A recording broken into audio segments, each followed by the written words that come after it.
Okay, it's so cold today, and I just felt like lazing around, but I said that I'm gonna commit to one YouTube video per day, so here goes. Let's see, what can I talk about?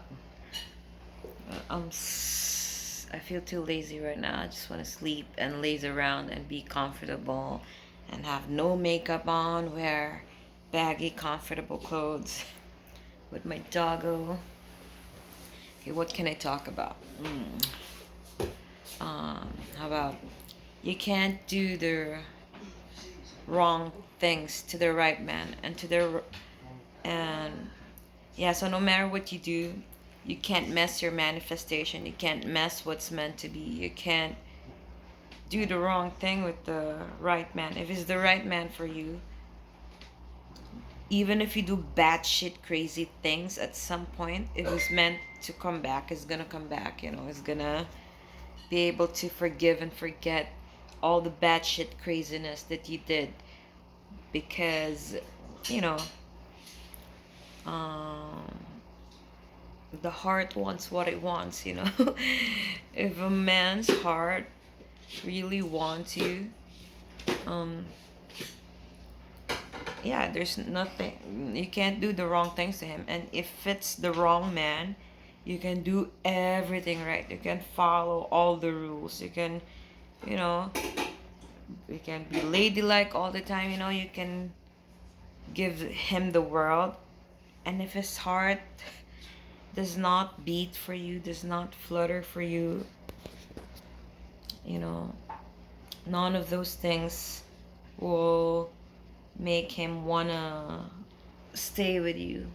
None of those right things that you did, none of your efforts, none of your over giving, none of your over functioning, none of your femininity will make a man stay if his heart does not belong to you.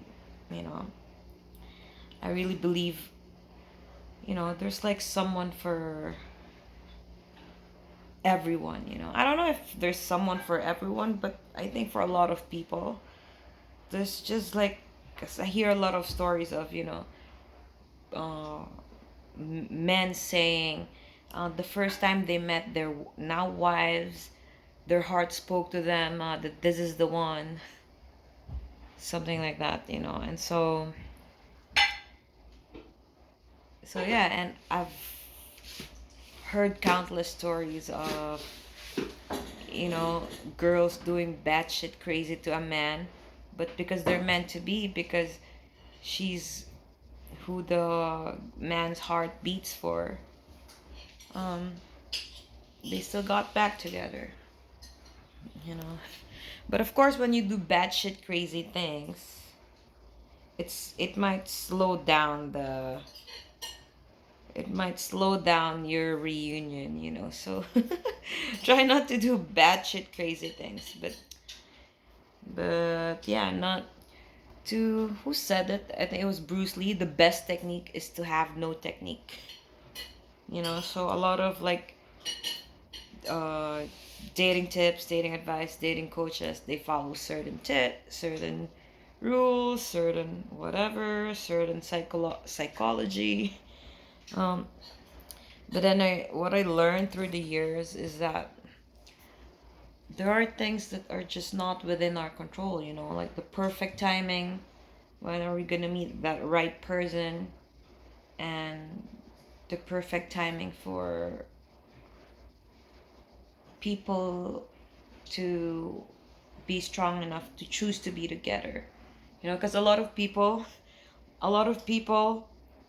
are in love with each other but are not together, and a lot of people are together and they're not in love with each other.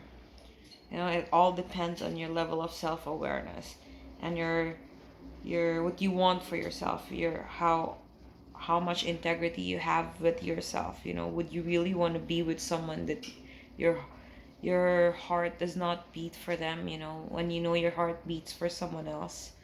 So it's all up to your courage, the amount of courage you mustered, and yeah, the level of self-awareness you um tapped into.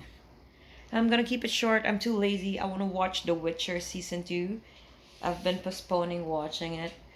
And I started an Instagram page. It's called MetaHost.tribe and Meta Witches.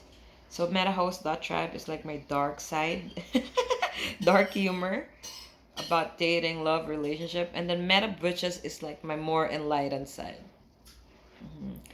Yeah, so it's an integration of the dark and the light. It's like they say, if your shadow side, if you don't feed both your light and your shadow's eventually gonna be so hungry that it's gonna rebel. So I'm just trying to give creative outlet for my dark side.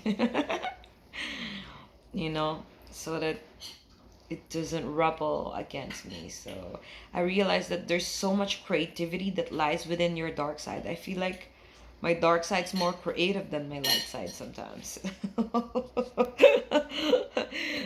Yeah, this has been Wynel Joy, Amanda Calling, and Cody. Yeah, too lazy.